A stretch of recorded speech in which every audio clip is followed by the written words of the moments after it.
JPS Techno courses medical coding, SAP FICO, SAP ABAP, SAP Security. For contact. మామూలుగా చాలా మంది అనుకుంటారు హరిత గారికి ఏంటి చక్కగా రెడీ అవుతారు, సీరియల్స్ బోల్డ్ అని బోల్డ్ ఎంత డబ్బులు వస్తుంది, ఫుల్ ఎంజాయ్ చేస్తారు అని. కానీ మీరు చెప్తున్నది రివర్స్ లో ఉంది. అంతే, ఎంత కష్టం కష్టం కష్టం అంతే. అది కష్టం ఫీల్ అవ్వకూడదు అనే దానికి రీజన్, ప్రతి ఒక్కరికి అవకాశం రాదు. యాక్టర్స్ అవ్వాలని చాలా మంది వస్తారు, అందులో ఎవరో 1,00,000 మంది వస్తే 1000 మంది యాక్టర్స్ అయితే చాలా గొప్ప విషయం అట. సో వచ్చిన అవకాశం మనం ఒక కమిటెడ్గా మనల్ని నమ్మి ఒక పని ఇచ్చారు, వెళ్ళి బ్యాడ్ నేమ్తో బయటికి రాకూడదు. కష్టమో నష్టం ఒప్పేసుకున్నాం కదా, అస్సలు చెడ్డ పేరు మంచి పేరు రాకపోయినా పర్లేదు. ఇండస్ట్రీ అంటేనే అమ్మాయిలు అనగానే క్యారెక్టర్ అసాసినేషన్ చేస్తుంటారు కదా ఎవరైనా. సో వాళ్ళ గురించి ఏమంటారు అంటే, మనం ఎంత కరెక్ట్గా ఉన్నా సినిమా వాళ్ళే కరెక్ట్, సినిమా వాళ్ళే. నాకు పెద్ద అంటే నేను చిన్నప్పుడు నాకు తారసపడ్డం అంటే, ఇప్పుడు మగాళ్ళు కమెంట్ చేయడం అనేది మనకి పెద్ద కామన్, అది వదిలేద్దాం అసలు. అది నాకు తక్కువ, ఎందుకంటే నేను చిన్నప్పటి నుంచి సీరియల్స్లో ఉన్నాను, చీరలోనే ఉన్నాను. అంతే, నాకు మ్యాక్సిమం చెప్పినట్టు మన బిడ్డ అన్నట్టు ఉండేవి. కానీ మన చుట్టుపక్కలే ఉంటారు, ఏం చేసినా మీకు అలవాటే కదా అంటారు. ఓ డీప్ నెక్ వేసుకున్నాం, మీకు అలవాటే కదా అంటారు. ఓ డాన్స్ ఎందుకు, మా అమ్మాయి ఏదో ఒక న్యూ ఇయర్కి చిన్నపిల్లలు కదా, మా అమ్మాయి చాలా ఇంట్రెస్ట్ ఉండేది డాన్స్ చేయాలి, పార్టిసిపేట్ చేయాలని. నేను కూడా రామ్మ నేర్చుకున్నాను. ఇలా తీసుకెళ్ళి నేమ్స్ రాయించాలి కదా, ప్రొసీజర్ ఎలాగా అలాగే వెళ్ళి నేమ్ రాయించేదాన్ని కమ్యూనిటీలో. పక్కన ఉన్న లేడీస్, మీకెందుకండి డాన్స్లు నేర్పరచాలి ఏంటి, మీకు అలవాటే కదా అనేవాడు. నేను కొన్ని విషయాలు అస్సలు టాలరేట్ చేయను, నేను చాలా soft, I respect every one. నాకు చాలా గౌరవం, మాటలతో ఎవరిని బాధ పెట్టును. కావాలంటే నేను అన్నీ తెలిస్తే మనల్ని ఎందుకు అంటారు కదా, తెలియక అంటున్నారులేని వదిలేస్తాను. కానీ అలాంటి విషయాలు మాత్రం చెప్పరు.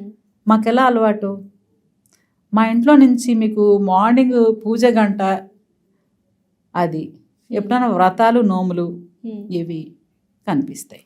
మా అమ్మాయి ఎగురుతూ అన్నా పరిగెత్తుతూ అన్నా మీరు చూసారా? ఎగిరి పరిగెత్తుకుంటూ అల్లరి చేస్తూ ఎప్పుడన్నా చూసారా మీరు? చూడలేదు. మా ఇంట్లో నుంచి ఏమైనా మ్యూజిక్ సౌండ్స్ హడావుళ్ళు ఏమైనా కనిపించాయా, లేకపోతే పార్టీస్ ఏమైనా జరిగాయా? లేదు. లేకపోతే మా అమ్మాయి మేము ఇద్దరు ఎప్పుడైనా డాన్స్లు వేస్తూ ఎగురుతూ ఏమైనా చూసామా? మీరు పర్సనల్గా ప్రొఫెషన్ అంటావా, ఐఎమ్ రెడీ. ఒక్కసారి మన ఉద్యోగానికి వెళ్ళాక మ్యూజిక్ ఆన్ చేస్తే డాన్స్ చేస్తాను. ఉద్యోగం ప్రొఫెషన్ లో మనం ఏదైతే చేస్తామో అదే దాన్ని మనమని మీకు అలవాటే కదా అంటే, ఇప్పుడు కమెడియన్స్ కామెడీ లేరా నువ్వు చాలా తీసిపడేస్తా. అది ఎంత ఒక కష్టం అంటే, దాని వాల్యూ తెలీదు నీకు. అంటే ఇప్పుడు అన్ని సాగుతున్నాయి కాబట్టి మాట్లాడుతున్నారని మనం అనుకోవాలా? కాదు కదా. సో ఆ వర్డ్స్ని నేను ఒకసారి ఏదో నెక్కుల గురించి చెప్పారు. నేను పెద్ద వాడినండి, నాకు సూట్ అవ్వదు. మీ అందరికి అలవాటే కదా అన్నారు ఒక ఆవిడ. నేను నవ్వాను. సో నా నడువన్నా మీరు చూసారు ఎప్పుడన్నా? నా నడువు మీకు మా ఇంట్లో వాళ్ళకే కనిపిస్తుంది. నేను చీర కట్టాక నా నడుమే కనిపించదు మీకు. నాకు అలవాటు ఎలా అవుతుంది, మీకు అలవాటు అండి. ఇంకొకటి అండి, బయట చూసి డిజైన్స్ మీరు అందరూ వేసుకునేది చూసి మా వాళ్ళు స్టిచ్ చేస్తారు, మీరు క్రియేట్ చేస్తారు, అది మా వాళ్ళు అడాప్ట్ చేస్తారు. అంతేగాని మీకు అలవాటు అంటే ప్రొఫెషనల్ సినిమా వాళ్ళు అంటే వీళ్ళకి అలవాటు ఏం అలవాట్లు ఉంటాయి? ఇది ఉద్యోగమే కదా. ఎంత డెవలప్ అయినా మనుషులు మాత్రం చిన్న చూపు ఉందంటారు. సినిమా వాళ్ళ సీరియల్ వాళ్ళ తప్పకుండా ఉంది, అభిమానిస్తుంది. బట్ నేను కేర్ చేయను అంతే. ఉంటుంది నాకు దాన్ని చెప్తారు కదా, స్మెల్ కనిపిస్తూ ఉంటుంది ఒక్కొక్క చోట. డెఫినెట్లీ. ఇంత పద్ధతిగా చీరలు కట్టుకున్నా కూడా సినిమాల్లో కానీ సీరియల్స్ లో కానీ వాళ్ళ మీద కూడా ఒక నెగిటివ్ కామెంట్స్ అనేవి వస్తుంటాయి. అలా ఏమైనా చాలా బాధ పెట్టిన సందర్భాలు? నేను బాధపడను. ఎందుకు బాధపడను అంటే, ఇప్పుడు నేను ఒకళ్ళని చూసి నేను ఏడుస్తున్నానంటే అది నా దగ్గర లేదు. అది నా దగ్గర లేకపోతే ఏడుస్తా, బాధపడతా. చూడు ఎలా ఉందో అబ్బా అబ్బా, ఎందుకు నా దగ్గర లేదు కదా. సో నా దగ్గర ఉన్నప్పుడు నేను ఎవరేమన్నా కూడా పెద్ద వాళ్ళని చూస్తే నాకు ఇంకా బాధ అనిపిస్తుంది. జీవితంలో చాలా కోల్పోతాము, చాలా దొరకవు. కానీ ఉన్నదాంతో తృప్తి పడుతూ బతకడం అనేది ఒక ప్రాపర్ లైఫ్ స్టైల్. డెఫినెట్లీ అంతే. సో దాని లేకుండా నీకేంటి ఇప్పుడు మేకప్ అవసరమా అంటే, ఎస్ నాకు అవసరమే మేకప్. ఆర్టిస్ట్ అని మేకప్ కాదు, ఆడపిల్లకి అలంకారమే సగం ఆభరణం. కరెక్ట్. సో అలంకారం చేసుకోవడం అనేది ఆడపిల్ల లక్షణంగా కనిపించాలంటే నైటీలు వేసుకుని ట్రాక్ ప్యాంట్లు వేసుకుని తిరగడమా కాదు కదా. లక్షణంగా చూడగానే అబ్బబ్బలే ఉందమ్మా లక్ష్మీదేవి, మన పుట్టగానే లక్ష్మీదేవి పుట్టింది అంటాం, జీవితాంతం అలాగే కనిపించాలి కదా చూసే వాళ్ళకి. సో అంతే. బ్యాడ్ కమెంట్స్ చాలా, నాకు బ్యాడ్ కమెంట్స్ మన సినిమా వచ్చింది కదా మహేష్ బాబు గారిది, చెప్పొచ్చో లేదో తెలియదు కానీ నాకు, ఎస్జే సూర్య గారు మహేష్ బాబు గారు చేశారు స్పైడర్. ఆ సినిమా చూసి నాకు సినిమా బయటకు వచ్చాక అవును ఎందుకు ఇలా చేశారు, ఎస్జే సూర్య క్యారెక్టర్ విలన్ కాదు, సైకిక్ ప్రాబ్లం అయింది, ఆయనకి ట్రీట్మెంట్ అవసరం. ఇంత పెద్ద స్టార్ వెళ్ళి ఆయనతో ఫైట్ చేయడం ఏంటి, తీసుకెళ్ళి ఒక హాస్పిటల్కి తీసుకెళ్ళి ట్రీట్మెంట్ ఇప్పించాలి కదా. సూపర్, నిజమే. నాకు సినిమా నుంచి బయటికి రాగానే ఇంత అంటే ఎంత టీం వర్క్ చేస్తారో, చిన్న లాజిక్ ఎలా, ఆయనకి అవసరం ట్రీట్మెంట్. అంటే చిన్నప్పటి నుంచి శ్మశానాల్లో పెరిగాడు, ఏడుపులే విన్నాడు, ఏడుపు అంటే మనకు అలవాటు అయింది. ఇప్పుడు బిర్యానీ అలవాటు, హైదరాబాద్ అనగానే బిర్యానీ అంటాం, ఏడిస్తేనే వీళ్ళకి పొట్ట నిండిద్ది అంటే ఏడుపు కావాలని కోరుకుంటారు. సో అలాగా నేను అనుకున్నా అతనికి కావాల్సింది ట్రీట్మెంట్ కదా, అన్ని అసలు ఎక్కడ బిల్డింగ్లు పాలు కొట్టేసి అది పాలు కొట్టేసి ఎందుకు చేశారు అని ఇప్పుడు ఎప్పుడు షేర్ చేయలేదా మీతో, కానీ మంచి ఆలోచన వింటే. అవును కదా, ఒక సైకిక్ ఆనందం ఉంటది కదా మ్యామ్. ఏదో ఒక మనం ఎంత కష్టపడతామో మనకు తెలుసు. నేను ఇటు కూర్చోవాలన్నా, మీరు అటు కూర్చోవాలన్నా, కెమెరా ముందుకు రావాలన్నా ఎంత వర్కౌట్ చేస్తారు, అవలీలగా కామెంట్ చేస్తుంటారు. ఎన్ని సాక్రిఫైజులు చేస్తాం, మనకి ఉంటుంది. ఫ్యామిలీతో ఉండాలి, టూర్లకి వెళ్ళాలి, వీకెండ్స్ పార్టీస్కి వెళ్ళాలి, సాటర్డే సండే రిలాక్స్ అవ్వాలి, అన్నిటికంటే ఒక ప్రైవేట్ లైఫ్ కావాలి. చక్కగా రిలాక్స్డ్ గా కూర్చున్నామా, టైంకి కావాల్సింది తిన్నామా, కూర్చున్నామా అని ఉండాలని అనిపిస్తుంది. అందరికి అన్ని సెట్ అవ్వవు, కానీ అందరూ ఒకటి కాదు కదా. సో మనకి దొరికిన దాంట్లో తృప్తి పడడంలో ఉంది లైఫ్. ఫ్రీగా షాపింగ్కి వెళ్ళగలరా మాల్? నేనైతే వెళ్ళిపోతాను, ఎందుకంటే నేను మామూలుగా మేకప్ తీసి చిన్న పోనీటైల్ వేసుకుని కుర్తీ వేసుకుని వెళ్ళిపోతే ఎవరు పెద్ద. కానీ జాకీ గారు వస్తారు కదా, జాకీ గారు రాగానే జాకీ గారు లేకుండా మాక్సిమం షాపింగ్కి వెళ్ళాను. ఎప్పుడన్నా వెళ్ళినా కూడా ఫ్రెండ్స్ తో పాటు, లేదా జాకీ గారు ఫోన్ మాట్లాడుతూ పక్క వెళ్ళినా కూడా ఇక్కడ నన్ను చూస్తారు, ఇలా చూసి వెళ్ళిపోతారు, ఇలా చూస్తారు, ఇలా వెళ్ళిపోతారు. తర్వాత అక్కడ జాకీ గారు హరిత గారు వచ్చుంటారు, అలా జాకీ గారిని చూసి హరిత గారు వచ్చారు. అయితే ఇప్పుడు చాలా మంది ఈ రీసెంట్ టైమ్స్ లో చాలా వింటున్నాం, వైఫ్ అండ్ హస్బెండ్స్ విడిపోవడం కానీ, పైగా మీరు ఇండస్ట్రీలో ఉంటూ చాలా ఒద్దికగా ఒక బ్యూటిఫుల్ రిలేషన్షిప్ అని నేను పర్సనల్ గా ఒక 2-3 సార్లు ఇక్కడ చూశాను. కాబట్టి జాకీ గారి మాటల్లో, మీ మాటల్లో మమ్ము ఇవన్నీ చాలా బ్యూటిఫుల్ గా అనిపిస్తుంది. What you want to say about husband and wife relation? ఎలా ఉండాలి మ్యామ్? కాంప్రమైజ్, అడ్జస్ట్ అయిపోవాలి, రెస్పెక్ట్ ఈచ్ అదర్. అంతే. మన ఇప్పుడు నేను మా ఆయన దగ్గర నేను ఎక్స్పెక్ట్ చేస్తున్నా అంటే మా ఆయన ఎక్స్పెక్ట్ చేయరేంటి, నా పెళ్ళం ఇలాగే ఉండాలి అని. సో నేను ఎలా ఎక్స్పెక్ట్ చేస్తాను, ఆయన ఎలా ఎక్స్పెక్ట్ చేస్తారు. ఎక్స్పెక్టేషన్స్ కాదు అది important. So bonding, love, caring, respect. గొడవలు అయ్యో అసలు మా ఆయన చెప్తారు, మా వాళ్ళు ఎవరైనా గొడవలు పడిపోతే ముందు వాళ్ళకి డైవర్స్ ఇప్పించేయండి అని. గొడవలు పడిపోతే వాళ్ళు హస్బెండ్ అండ్ వైఫ్ ఫిట్టే కాదు, అన్ఫిట్. గొడవ పడలేదు మేము, చాలా పద్ధతి, అస్సలు మేము గొడవ పడలేదంటే వెంటనే వీళ్ళకి డైవర్సే ఇప్పించేయాలి మనమే పోస్ట్ గా. గొడవ రాకపోతే ప్రేమ ఎక్కడ ఉంటుంది? గొడవ పడిన తర్వాత సారీ ఫీల్ అవ్వాలి. సో అవి లేకపోతే ఎలాగా? డబుల్ ప్రేమ పెరగాలి, సారీ చెప్పాలి. కన్సిస్టెంట్ గా మెయింటైన్ చేయలేకనే ఆ లవ్ ని ఇప్పుడు చాలా మంది విడిపోతున్నారు కదా. ఆ కన్సిస్టెంట్ లవ్ ని ఎలా మెయింటైన్ చేస్తారు? ఈగో వచ్చేసిందేమో అనిపిస్తుంది. మనం అనుకుంటాము, నేను చాలా సార్లు డే అంతా జరిగింది నైట్ పడుకునే ముందు ఒకసారి రీకలెక్ట్ చేసుకుంటాం మొత్తం. ఒక్కొక్కసారి ఏదైతే సెల్ఫ్ రెస్పెక్ట్ అనుకుంటానో అది ఈగో. సో సెల్ఫ్ రెస్పెక్ట్ నాకేంటి, నేనెందుకు తగ్గాలి కాదు, అది ఈగో. ఎక్కడో ఈగో ఒక లేయర్, చిన్న పొర. ఆ పొర మనం చూడగలిగితే సెల్ఫ్ రెస్పెక్ట్ వేరును ఈగో వేరు కదా. సో అది కేరింగ్. మా ఆయన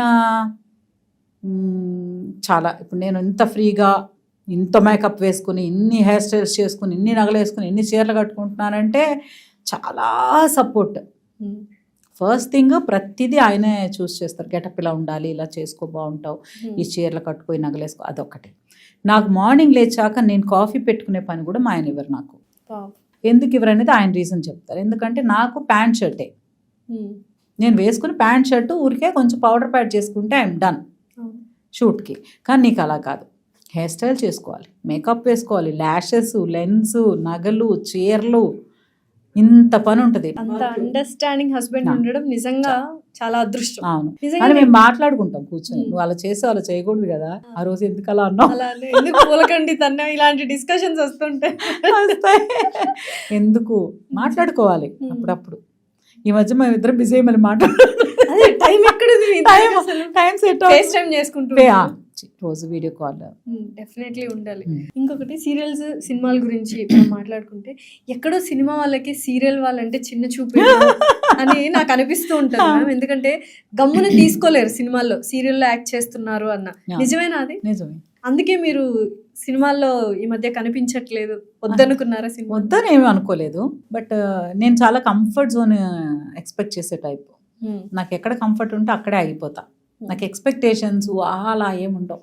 ఇక్కడ నేను హ్యాపీ అంటే ఇది నాకు పెద్ద బంగ్లాలాగా అనిపిస్తుంది నాకు. సో అందుకోసం సినిమా వాళ్ళు చిన్న చూపు అంటే వింటాను కదా, సీరియల్ యాక్టింగ్ చేయకు అంటారు, ఇది సీరియల్ కాదు డ్రామా కాదు అంటారని. బట్ మన కళారంగం స్టార్ట్ అయింది స్టేజ్ పైన. స్టేజ్ తర్వాతే సినిమాలు వచ్చాయి. సో అలానే ఇప్పటికీ తమిళనాడులో కానీ చాలా ప్లేస్లో ఆ స్టేజ్కి చాలా రెస్పెక్ట్ ఉంది. బాంబే ఇంకా అనుపమ్ ఖేర్ గారు వీళ్ళందరూ ఇంకా స్టేజ్ థియేటర్ అంటే అది ఒక పెద్ద రెస్పెక్ట్. సో మనకి ఏమో మరి టీవీలు చేస్తారు, మీరు టీవీ ఆర్టిస్ట్ కదా. టీవీ ఆర్టిస్ట్ అని గుర్తు. నేను ప్రకాష్ రాజ్ గారితో రెండు సీరియల్స్ చేశాను తమిళ్లో. ఆయన స్టార్టింగ్ సినిమా చేశారు, సినిమాతో పాటు ఆయన సీరియల్స్ కూడా చేశారు. అప్పుడు నేను వర్క్ చేశాను. సో మేమిద్దరైనా కూర్చొని డిస్కషన్ డైలాగ్ ఇలా చెప్తాం. ఆ పర్ఫార్మెన్స్లో తేడా ఏముంటుంది చెప్పండి సినిమాకి సీరియల్కి? ఎందుకు సీరియల్ యాక్టింగ్ చేయొద్దు, ఇది సినిమా ఏంటంటే ఓవర్ ఎక్స్ప్రెషన్స్ ఇస్తారు సీరియల్ యాక్టర్స్ అన్నట్టుగా. బట్ ఒక విషయం, మీరు దేనికి తగ్గట్టు అది ఉంటది అని, అంతే కదా. ఇప్పుడు మీరు షాక్ అవ్వండి అంటే షాక్ అవుతాం కదా, అంతే. అందులో మైల్డ్ గా షాక్ అవ్వడానికి ఏముంటది? మేబీ ఆ జూమింగ్ జూమ్ అవుట్. సో అలా ఏమో దానికి అది ఇప్పుడు మనం ఎంతో డెవలప్ అయ్యాం కానీ ఇంకా టీవీకి సినిమాకి వ్యత్యాసం టీవీ లాగా నాకు అందుకని పెద్ద ఎందుకు మనకి అన్నారా మ్యామ్? అంటే అప్పట్లో మీరు సీరియల్స్ చేసేవాళ్ళు, నేను సీరియల్స్ చేస్తూ ఉండగానే సినిమాలు కూడా చేశాను. అంటే అప్పుడు మెగాలు ఇంకా స్టార్ట్ అవ్వలేదు. నేను ఆర్ నారాయణమూర్తి గారి సినిమా చేశాను, ప్రెసిడెంట్ గారి పిల్ల, అవన్నీ సిస్టర్ క్యారెక్టర్స్ చేశాను. ఒక మంచి హీరోయిన్గా చేశాను, తమిళ్ చేశాను, కన్నడ చేశాను, ఒరియా చేశాను, బెంగాలీ చేశాను, ఇన్ని లాంగ్వేజెస్ చేశాను. సీరియల్స్ అన్ని లాంగ్వేజ్, మలయాళం కూడా చేశాను సీరియల్ అయితే. సో అన్నీ చేస్తూ ఉండగానే సీరియల్స్ చెప్పాను కదా, హీరోయిన్ మన సినిమాలో హీరోయిన్ ఆ ప్లేసు ఆ స్టైల్ ఏం కనిపించలేదు. చిన్న అమ్మాయి చిన్న హీరోయిన్ చిన్న సినిమాలో అలా సంథింగ్, పెద్ద పెద్ద సినిమాలో సిస్టర్ క్యారెక్టర్స్ చేశాను.